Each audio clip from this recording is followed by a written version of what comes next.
الحمدللہ رب العالمین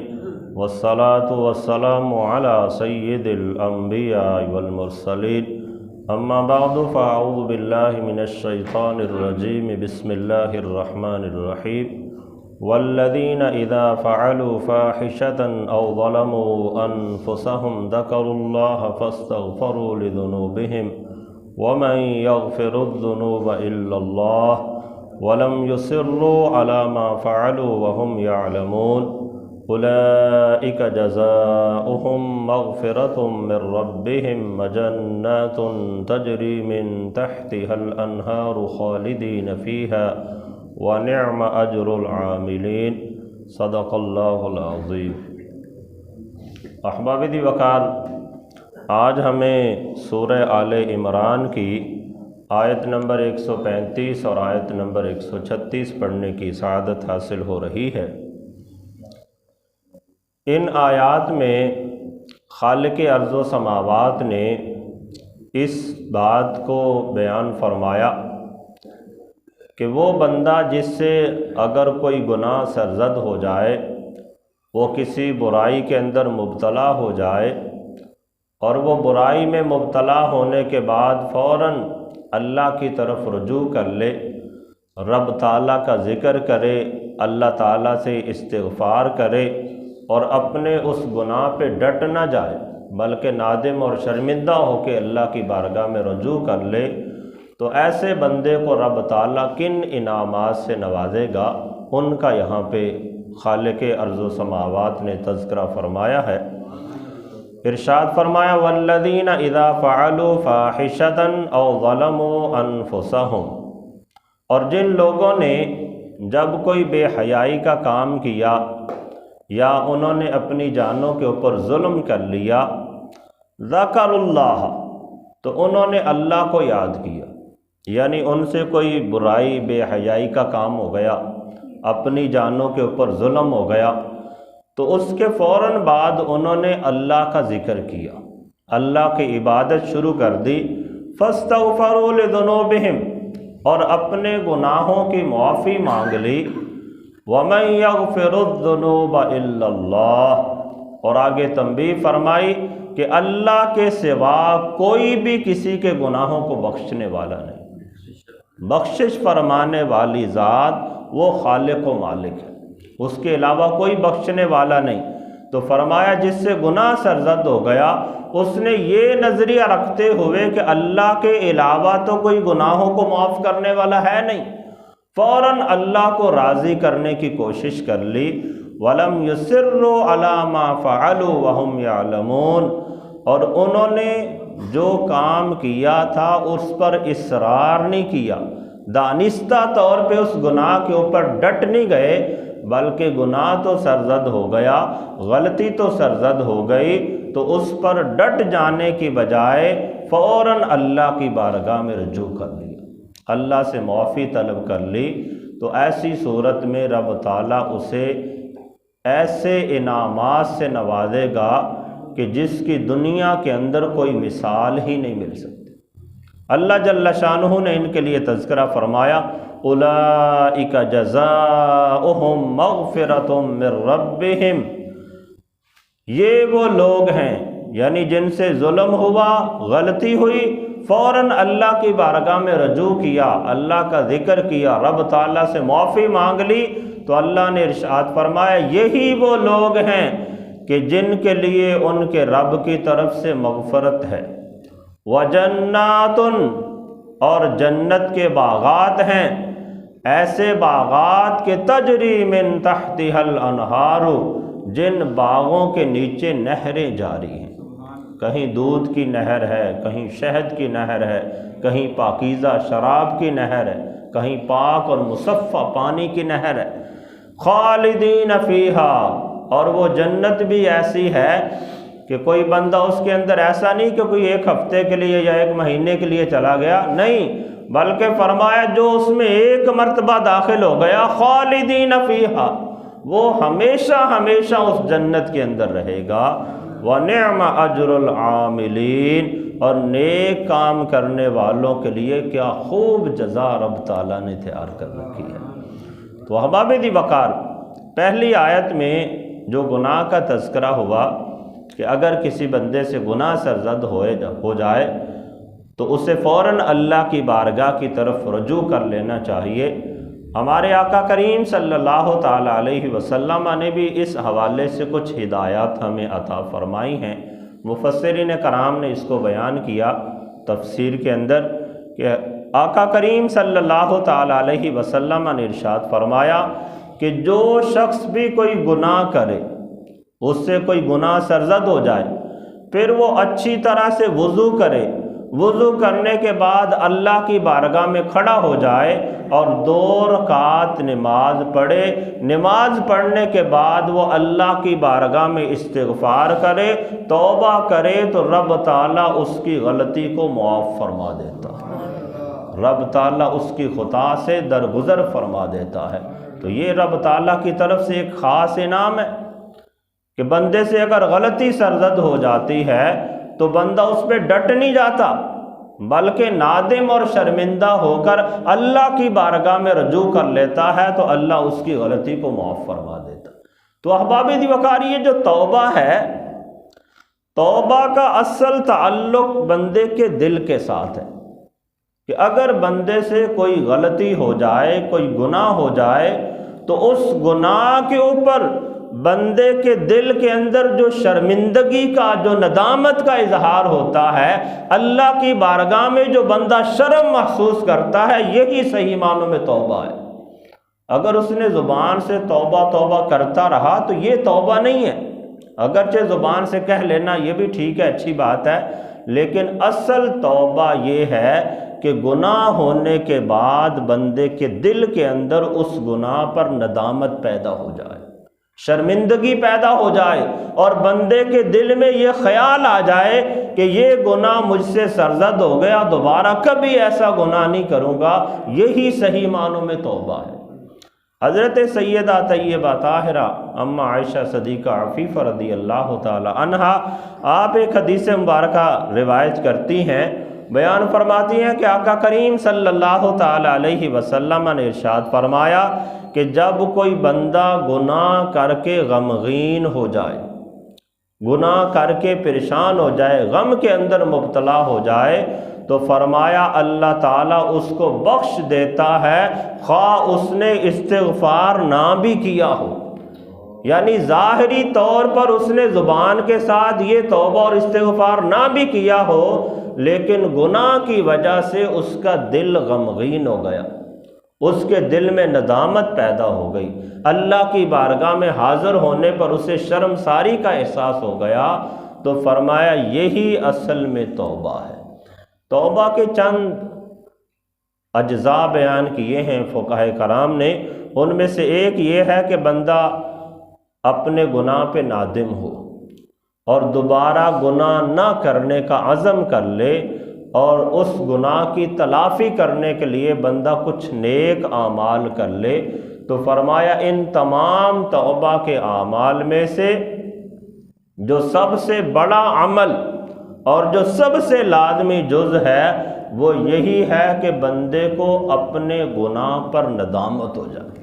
گناہ پر شرمندگی کا احساس ہو جائے، اور دل میں یہ احساس پیدا ہو جائے کہ اب تو غلطی ہو گئی ہے، دوبارہ نہیں کروں گا۔ تو یہی حقیقت میں توبہ ہے۔ اور جو بندے ایسی توبہ کرتے ہیں، یعنی گناہ سرزد ہو گیا، اللہ کی بارگاہ میں رجوع کیا، رب تعالیٰ کی بارگاہ میں معافی طلب کر لی، تو رب تعالیٰ بعض اوقات تو اس کے گناہ کو معاف فرما دیتا ہے،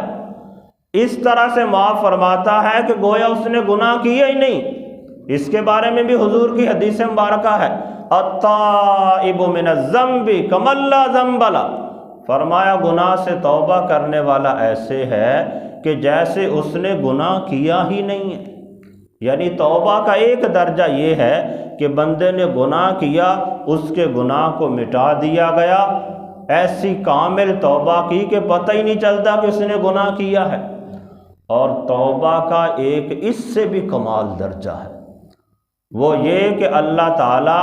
اس کے گناہ کو مٹا کر اس کی جگہ پہ اس کے لیے نیکیاں داخل فرما دیتا ہے، اس کے گناہ کو نیکی میں تبدیل فرما دیتا ہے۔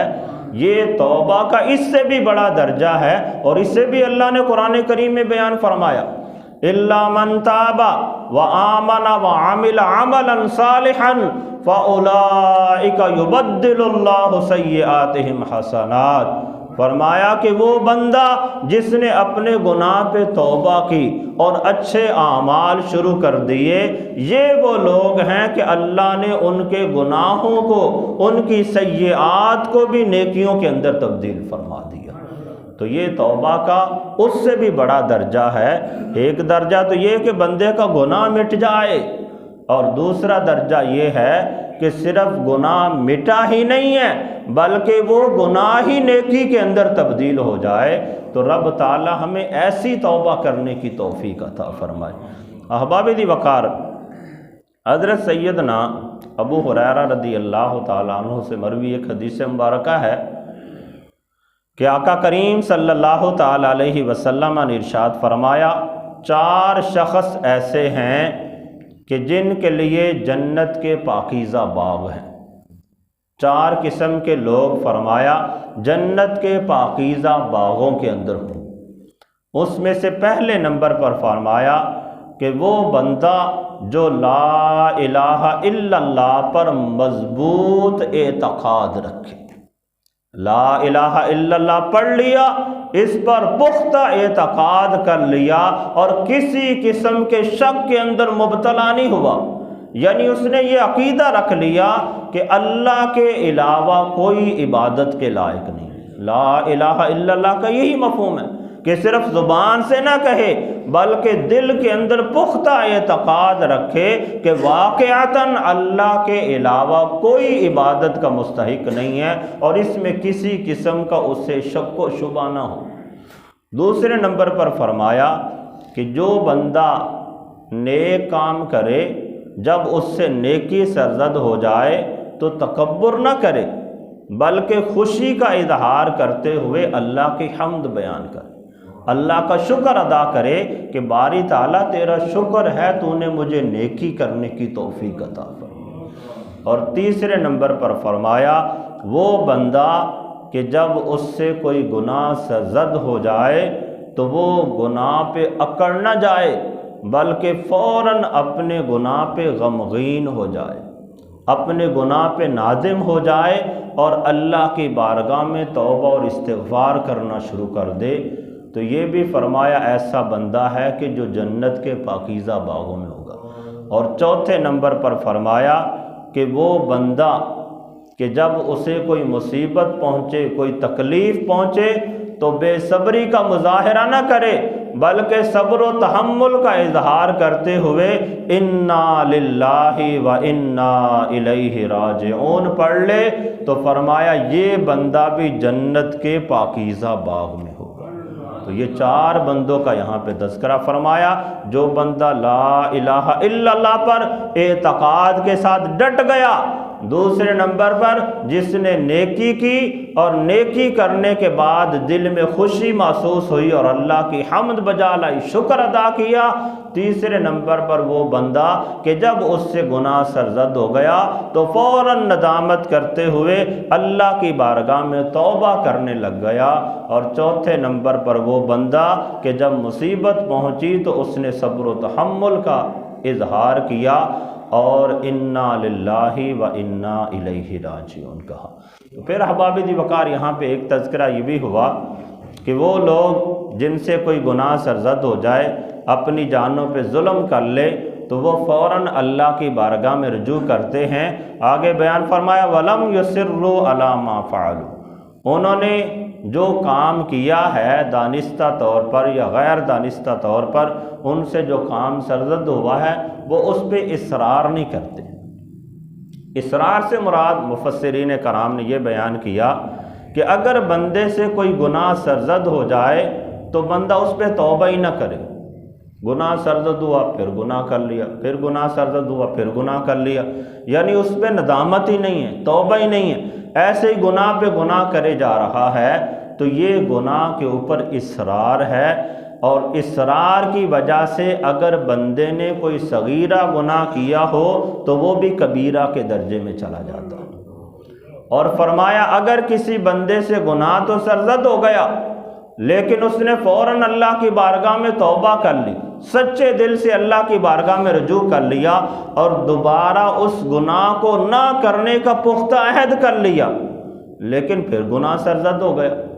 پھر توبہ کر لی، پھر گناہ سرزد ہو گیا، پھر توبہ کر لی، پھر سچے دل سے توبہ کی، اللہ کی بارگاہ میں عہد کیا کہ دوبارہ ایسا گناہ سرزد نہیں ہوگا، لیکن پھر کہیں گناہ کے چنگل میں پھنس گیا،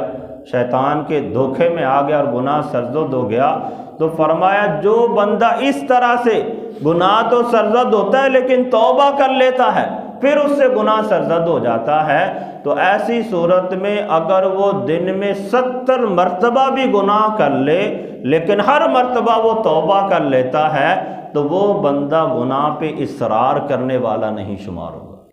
بلکہ رب تعالیٰ اس کی مغفرت فرما دے گا۔ اس کے بارے میں سنن ابی داؤد شریف کے اندر حضرت سیدنا ابو بکر صدیق رضی اللہ تعالیٰ عنہ سے مروی ایک حدیث مبارکہ علامہ غلام رسول سعیدی علیہ رحمہ نے اسی آیت کے ضمن میں سے بیان فرمایا کہ رسول اللہ صلی اللہ علیہ وسلم نے ارشاد فرمایا کہ جس نے گناہ کرنے پر استغفار کر لیا، اس نے اصرار نہیں کیا، خواہ وہ دن میں 70 مرتبہ اس گناہ کو کر گزرے، یعنی بندے کے دل کی کیفیت کو اور دل کی نیت کو تو رب تعالیٰ جانتا ہے، تو جس سے گناہ سرزد ہوا اس نے سچی توبہ کر لی، دوبارہ ہمیشہ اس گناہ سے پاک رہنے کا ارادہ پختہ کر لیا، لیکن بندہ ہے دھوکے میں آ جاتا ہے، شیطان کے چنگل میں پھنس جاتا ہے، شیطان اس طرح سے وار کرتا ہے بندے کے وہم و گمان میں بھی نہیں ہوتا، وہ بندے کے اعمال کو خوبصورت کر کے بندے کے سامنے پیش کرتا ہے، بندہ دھوکے میں مبتلا ہو جاتا ہے۔ تو فرمایا جو ہر مرتبہ توبہ کرتا رہا، توبہ کرنے کے بعد اس سے دوبارہ گناہ سرزد ہو گیا، تو اس طرح سے اگر کسی سے 70 مرتبہ بھی گناہ سرزد ہو گیا تو رب تعالیٰ کی بارگاہ میں وہ گناہ پر اصرار کرنے والا شمار نہیں ہوگا، بلکہ اللہ تعالیٰ اس کی مغفرت فرمائے گا۔ لیکن فرمایا کہ جس نے اگرچہ کوئی صغیرہ گناہ کیا ہو اور صغیرہ گناہ کرنے پر اس نے اس پہ معافی طلب نہیں کی، استغفار نہیں کیا، ندامت نہیں کی، تو وہ فرمایا کہ اصرار کرنے والا ہے، اس کا یہ صغیرہ گناہ کبیرہ کے اندر بدل جائے گا، اس لیے کہ اس نے گناہ کو معمولی سمجھا ہے۔ گناہ چھوٹے سے چھوٹا بھی ہو، گناہ کو معمولی سمجھنا ہی کبیرہ گناہ ہے۔ تو جس بندے سے کوئی گناہ غلطی سرزد ہو گئی، اس نے توبہ اس پہ نہیں کی، تو وہ گویا کہ اپنے گناہ کو گناہ سمجھ نہیں رہا،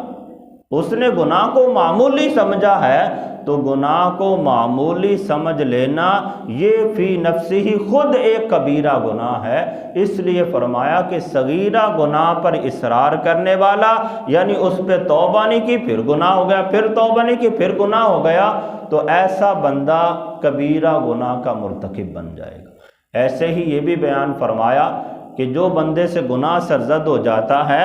چاہے وہ صغیرہ ہے یا کبیرہ ہے، اس گناہ پہ اللہ کی بارگاہ سے استغفار کرنا یہ بندے کے اوپر فرض ہو جاتا ہے۔ اب وہ پہلے تو گناہ صغیرہ تھا لیکن اس پر توبہ کرنا بندے کے اوپر فرض ہو گیا، اب جب بندہ اس پہ توبہ نہیں کرتا تو وہ گویا کہ فرض کو ترک کر رہا ہے، اور فرض کو ترک کرنا یہ بھی کبیرہ گناہ کے اندر آ جاتا ہے۔ تو اس لیے احباب دی وقار کوشش کرنی چاہیے جب بھی کبھی کوئی ایسی غلطی سرزد ہو جائے، کوئی گناہ سرزد ہو جائے، فوراً اللہ کی بارگاہ میں رجوع کریں، وضو کریں، اللہ کا ذکر کریں، کچھ نوافل ادا کریں، اس کے بعد سچے دل سے اللہ کی بارگاہ میں توبہ کریں، اور توبہ کا اصل معنی میں نے بیان کیا وہ یہ کہ بندے کے دل میں ندامت پیدا ہو جائے، شرمندگی پیدا ہو جائے، اور اس گناہ کو چھوڑنے کا پختہ عہد ہو جائے کہ دوبارہ یہ گناہ سرزد نہیں کروں گا۔ تو یہی صحیح معنوں میں توبہ ہے۔ جو اس طرح سے توبہ کرتا ہے اللہ تعالیٰ اس کے گناہوں کو معاف فرما کر اس کی جگہ پہ نیکیاں لکھ دیتا ہے، اور ایسے بندے کو جنت کے اندر ایسے بلند درجے اور ایسے باغات عطا فرما دیتا ہے جس کے نیچے نہریں جاری ہوں گی، اور وہ ہمیشہ ہمیشہ کے لیے اس جنت کے اندر رہے گا۔ اللہ تعالی ہم سب کو عمل کرنے کی توفیق عطا